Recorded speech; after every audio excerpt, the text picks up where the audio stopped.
आपका दोस्त रितेश अपने MPPSC नोट्स इन हिंदी चैनल में आप सभी का स्वागत करता हूं। तो फ्रेंड्स, आज हम वीडियो में हम डिस्कस करने वाले हैं भारत में वन्य जीव राष्ट्रीय उद्यान, अभ्यारण्य और सफारी। इसका सेकंड पार्ट है ये इस वीडियो का। इसका फर्स्ट पार्ट मैंने पहले ही अपने MPPSC नोट्स इन हिंदी चैनल में अपलोड कर दिया हुआ है, तो यदि आपने उसे अभी तक नहीं देखा है तो आप उसे देख सकते हैं। और ये सेकंड पार्ट है, इसमें हम उस वीडियो के आगे की चीज़ों के बारे में डिस्कस करने वाले हैं। तो इस वीडियो को आप पूरा लास्ट तक जरूर देखें और इस वीडियो के नोट्स भी जरूर बनाएं। तो चलते हैं फ्रेंड्स, अब हम अपने वीडियो की ओर। सेकंड पार्ट में देखेंगे कि कौन कौन से इंपॉर्टेंट पॉइंट्स हैं। तो चलते हैं वीडियो की ओर। सबसे पहले है ऑपरेशन थंडरबर्ड।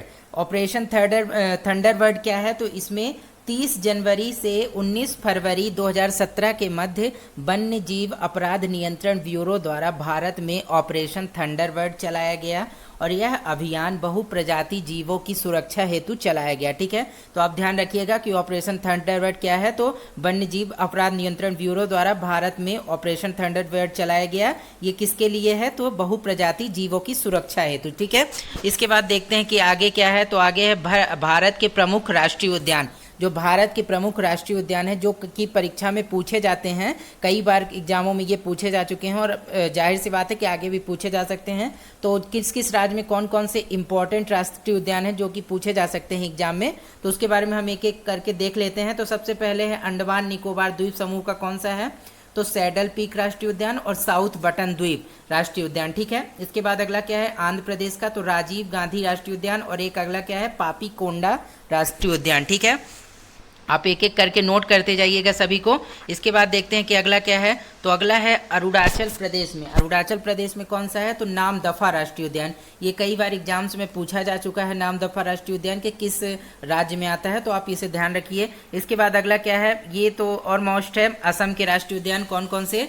मानस राष्ट्रीय उद्यान और एक काजीरंगा राष्ट्रीय उद्यान। ठीक है, तो ये भी आप नोट कर लीजिए। इसके बाद अगला क्या है? तो बिहार। बिहार का कौन सा है? तो वाल्मीकि राष्ट्रीय उद्यान। ठीक है, इसके बाद छत्तीसगढ़ का कौन सा है? तो इंद्रावती राष्ट्रीय उद्यान, जो कि पूछा जाता है। ठीक है, तो इसके बाद अगला क्या है? गोवा का देखते हैं। गोवा का कौन सा है? तो भगवान महावीर राष्ट्रीय उद्यान। इसके बाद गुजरात का कौन सा है? तो गिर राष्ट्रीय उद्यान और अगला ब्लैक बक राष्ट्रीय उद्यान। ठीक है, तो गिर राष्ट्रीय उद्यान जो कि जो एशियाई शेरों के लिए प्रसिद्ध है। ठीक है, सबसे ज़्यादा एशियाई शेर कहाँ पाए जाते हैं? तो गिर राष्ट्रीय उद्यान में, जो कि कहाँ है? तो गुजरात में। ये भी आप ध्यान रखिए। इसके बाद हरियाणा का कौन सा है? तो हरियाणा का है सुल्तानपुर राष्ट्रीय उद्यान। ठीक है, तो ये भी देख लिया। इसके बाद देखते हैं कि आगे क्या है। आगे कौन सा राष्ट्रीय उद्यान है? तो आगे है हिमाचल प्रदेश। हिमाचल प्रदेश का कौन सा है? तो ग्रेट हिमालयन राष्ट्रीय उद्यान। ठीक है, तो आप ध्यान रखिए कि ग्रेट हिमालयन राष्ट्रीय उद्यान जो है हिमाचल प्रदेश में है और ये कई बार पूछा जा चुका है। और यहीं पे जो हिम तेंदुआ है जो, तो यहीं पे वो पाया जाता है। ठीक है ना, हिम तेंदुआ। ठीक है, इसके बाद अगला क्या है? हरियाणा। हरियाणा का कौन सा राष्ट्रीय उद्यान है?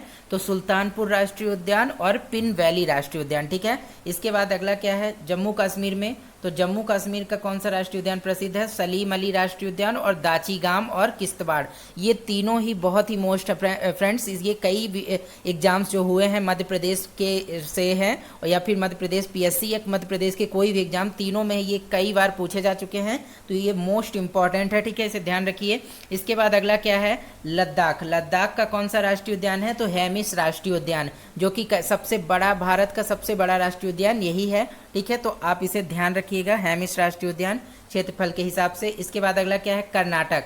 कर्नाटक में कौन कौन से राष्ट्रीय उद्यान है? अंसी राष्ट्रीय उद्यान, बांदीपुर, बनेरघट्टा राष्ट्रीय उद्यान। ये सभी मतलब कि तीनों राष्ट्रीय उद्यान कहाँ है? तो कर्नाटक में। ठीक है, इसके बाद केरल में कौन सा है? तो केरल में है अन्नाईमुडी, इराविकुलम, साइलेंट वैली और पेरियार। तो मतलब ये चारों राष्ट्रीय उद्यान जो हैं, ये चारों ही मोस्ट है और इनमें से पेरियार और साइलेंट वैली ये कई बार एग्जाम्स में पूछे जा चुके हैं। ठीक है, इसके बाद देखते हैं कि अगला कौन है। तो महाराष्ट्र में, तो महाराष्ट्र जो है इसमें चंदौली, नवेगांव, पेंच राष्ट्रीय उद्यान, संजय गांधी राष्ट्रीय उद्यान। तो इस चारों जो राष्ट्रीय उद्यान है कई बार पूछे जा चुके एग्जाम में। और इसमें से आप सोचेंगे कि पेंच राष्ट्रीय उद्यान तो मध्य प्रदेश में है, तो मैं आपको बता दूं कि जो पेंच राष्ट्रीय उद्यान है उसका कुछ भाग जो है महाराष्ट्र से भी लगता है, तो उसका वहाँ पे वो राष्ट्रीय उद्यान है और मध्य प्रदेश में भी इसका कुछ भाग है, तो इसलिए ये मध्य प्रदेश में भी राष्ट्रीय उद्यान है। ठीक है, इसके बाद अगला क्या है? मणिपुर का केवुबुल लामजाओ। ये जो राष्ट्रीय उद्यान है ये काफ़ी मोस्ट है, क्योंकि ये एकमात्र ऐसा राष्ट्रीय उद्यान है जो कि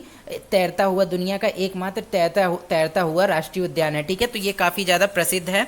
इसके बाद देखते हैं अगला क्या है। तो अगला है मेघालय में। मेघालय में कौन सा है, तो नोकरेक रिज राष्ट्रीय उद्यान। ठीक है, मेघालय में है ये।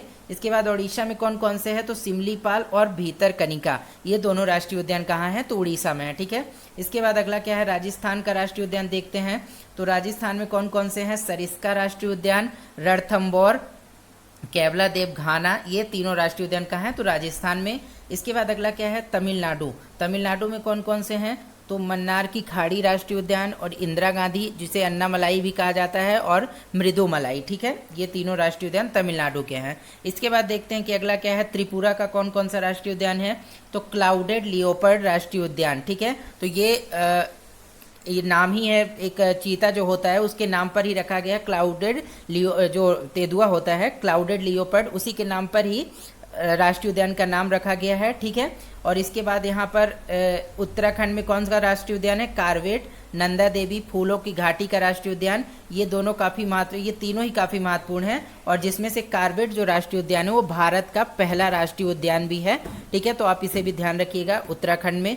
इसके बाद अगला कौन सा है, तो अगला है पश्चिम बंगाल में कौन सा राष्ट्रीय उद्यान है, तो बुक्सा और जल्दापारा राष्ट्रीय उद्यान। ठीक है, इसके बाद अगला कौन सा है, तो अगले अब हम देखेंगे मध्य प्रदेश के प्रमुख राष्ट्रीय उद्यान। ठीक है, तो यहाँ पे एक रह गया है फ्रेंड्स, जो कि उत्तर प्रदेश का राष्ट्रीय उद्यान है, जो कि इसमें मैंने मेंशन नहीं किया है, लेकिन आप उसे ध्यान रखिएगा। दुधवा राष्ट्रीय उद्यान, जो कि कहाँ है, उत्तर प्रदेश में, तो वो भी कई बार एग्जाम में पूछा जा चुका है। ठीक है, इसके बाद हम देखते हैं कि अगला क्या है, मध्य प्रदेश के प्रमुख राष्ट्रीय उद्यान। तो इसके अंतर्गत संजय गांधी राष्ट्रीय उद्यान है। ये कब इसका कब स्थापना की गई थी, 1981 में, सीधी में है ये। और इसके बाद अगला है पन्ना राष्ट्रीय उद्यान, ये छतरपुर में है, 1981 में स्थापना की गई थी। अगला है कान्हा किसली राष्ट्रीय उद्यान, ये कहाँ है, तो ये है मंडला में, 1955 में इसकी स्थापना की गई थी, और कान्हा किसली राष्ट्रीय उद्यान ही मध्य प्रदेश का पहला राष्ट्रीय उद्यान है। ठीक है, इसके बाद अगला क्या है, सतपुड़ा राष्ट्रीय उद्यान, ये होशंगाबाद में हुए है, और 1983 में इसकी स्थापना हुई थी। अगला क्या है, बांधवगढ़ राष्ट्रीय उद्यान, इसकी स्थापना कब हुई थी, तो 1968 में शहडोल में। ठीक है, इसके बाद अगला क्या है, तो अगला देखते हैं, अगला है माधव राष्ट्रीय उद्यान। माधव राष्ट्रीय उद्यान ये कहाँ है, शिवपुरी में, 1958 में इसकी स्थापना की गई थी, जो कि कान्हा किसली राष्ट्रीय उद्यान के बाद की डेट है, मतलब ये दूसरा राष्ट्रीय उद्यान है जिसकी स्थापना की गई थी मध्य प्रदेश में। इसके बाद पेंच राष्ट्रीय उद्यान, ये सिवनी छिंदवाड़ा के अंतर्गत आता है, 1975 में। और इसके बाद फॉसिल जीवाश्म राष्ट्रीय उद्यान, ये कहाँ है, तो डिंडोरी में है, 1968 में स्थापना। इसके बाद वन विहार राष्ट्रीय उद्यान भोपाल में, 1979 में स्थापना। इसके बाद डायनासोर जीवाश्म उद्यान, ये कहाँ है, तो ये धार में है, 2010 में इसकी स्थापना की गई। और फिर अगला है ओंकारेश्वर राष्ट्रीय उद्यान, ये कहाँ पर है, तो ये खंडवा में है, 2004 में। ठीक है, स्थापना की गई। अगला है कूनो राष्ट्रीय उद्यान, ये कहाँ है, तो श्योपुर, 2018 में इसकी स्थापना की गई। इसके बाद वन्य जीव संरक्षण परियोजनाएं, वन्य जीव के लिए संरक्षण के लिए जो कुछ परियोजनाएं चालू की गई थी, उनमें से हम देख लेते हैं मुख्य कौन कौन सी हैं। तो गिद्ध संरक्षण परियोजना, गिद्ध, ठीक है, तो ये 2006 में स्टार्ट की गई। फिर गिर सिंह परियोजना, मतलब जो गिर राष्ट्रीय उद्यान है गुजरात में, तो वहाँ पे जो शेर हैं उनके बचाव के लिए परियोजना जो है, उनके संरक्षण के लिए कब लाई गई, 1973 में। फिर कस्तूरी मृग परियोजना कब लाई गई, तो 1970 में। उसके बाद लाल पांडा परियोजना, तो 1996 में। और थामिन मृग परियोजना जो है 1977 में। और कछुआ संरक्षण परियोजना 1975 में लाई गई। अगला क्या है, गेंडा परियोजना, तो ये 1987 में लाई गई। इसके बाद क्या है अगला, घड़ियाल प्रजनन परियोजना, तो ये 1975 में लाई गई। ठीक है फ्रेंड्स, तो वन संरक्षण परियोजनाओं के बारे में देखा। इसके बाद देखते हैं अगले कुछ इंपॉर्टेंट पॉइंट्स। भारत में पहली जनगणना वर्ष 2000 में 1972 में की गई थी। किसकी गणना की गई थी, तो शेरों की, जो बाघ हैं भारत में, तो उसकी जनगणना भारत में सबसे पहले कब की गई थी, तो 1972 में। ठीक है, इसके बाद 1 अप्रैल 1973 को जिम कॉर्बेट राष्ट्रीय उद्यान में बाघ परियोजना की शुरुआत की गई थी। तो सबसे पहले जो बाघ परियोजना, मतलब कि टाइगर के लिए प्रोटेक्ट करने के लिए टाइगर्स को, ठीक है, प्रोजेक्ट टाइगर कब लाया गया सबसे पहले, किस राष्ट्रीय उद्यान में, तो जिम कॉर्बेट राष्ट्रीय उद्यान, कहाँ पर, उत्तराखंड में, 1 अप्रैल 1973 को। ठीक है, इसके बाद क्षेत्रफल की दृष्टि से भारत का सबसे बड़ा बाघ आरक्षित क्षेत्र, मतलब टाइगर रिजर्व, तो नागार्जुन सागर श्रीशैलम आंध्र प्रदेश में है। ठीक है, भारत का सबसे छोटा बाघ आरक्षित क्षेत्र पेंच महाराष्ट्र में, जो पेंच राष्ट्रीय उद्यान महाराष्ट्र में आता है, मध्य प्रदेश वाला नहीं, महाराष्ट्र वाला, वहाँ का काफ़ी एरिया कम है मध्य प्रदेश की तुलना में, तो वो सबसे छोटा बाघ आरक्षित क्षेत्र है पेंच, ठीक है, मध्य महाराष्ट्र में जो है। इसके बाद विश्व का सर्वाधिक ऊंचाई पर अवस्थित बाघ आरक्षित क्षेत्र कहाँ है, तो नामदफा राष्ट्रीय उद्यान जो है कहाँ पे, अरुणाचल प्रदेश में। तो ये सर्वाधिक ऊंचाई पर स्थित बाघ आरक्षित क्षेत्र या टाइगर प्रोजेक्ट जिस पर चालू किया गया है राष्ट्रीय उद्यान, ठीक है। इसके बाद देखते हैं आगे क्या है, तो आगे है काजीरंगा विश्व में सर्वाधिक बाघ घनत्व वाला राष्ट्रीय उद्यान है, मतलब कि कम क्षेत्र में बहुत ज़्यादा बाघ पाए जाते हैं, ठीक है। तो घनत्व के हिसाब से सबसे ज़्यादा बाघ यहीं पे पाए जाते हैं विश्व में, काजीरंगा राष्ट्रीय उद्यान में, ठीक है, जो कि कहाँ है, तो असम में है। इसके बाद मध्य प्रदेश के राष्ट्रीय उद्यानों में हर वर्ष नवंबर माह में मोगली महोत्सव मनाया जाता है, ठीक है, कब, तो नवंबर माह में। इसके बाद वर्ष 2010 में भारत सरकार ने बाघ वर्ष के रूप में मनाया था, ठीक है। इसके बाद टाइगर मैन ऑफ इंडिया किसको कहा जाता है, तो कैलाश सांखला, ठीक है। तो आप ये ध्यान रखिएगा, सबसे मोस्ट क्वेश्चन यही है कि टाइगर मैन ऑफ इंडिया किसे कहा जाता है, तो कैलाश सांखला को, ठीक है। ये कई बार एग्जाम में पूछा जा चुका है, तो ठीक है, ये काफ़ी मोस्ट क्वेश्चन है। इसके बाद अगला क्या है, भारत में विश्व के 70% बाघों का आवास है, मतलब कि 70% बाघ जो हैं टाइगर जो विश्व में पाए जाते हैं उनमें से 70% केवल भारत में पाए जाते हैं, ठीक है।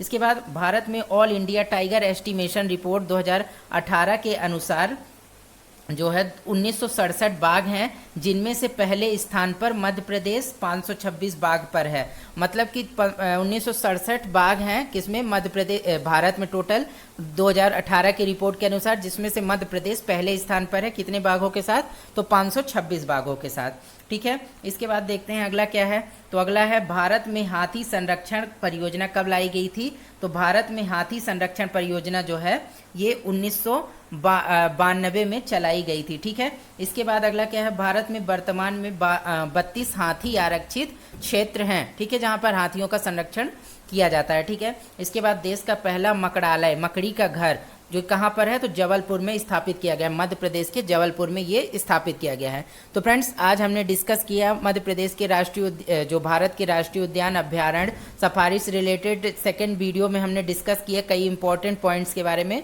तो इन सभी को आप नोट कर लीजिए। और इसके बाद अब हम जब नेक्स्ट वीडियो लेकर आएंगे तो उसमें भी हम किसी नए टॉपिक पर डिस्कस करेंगे।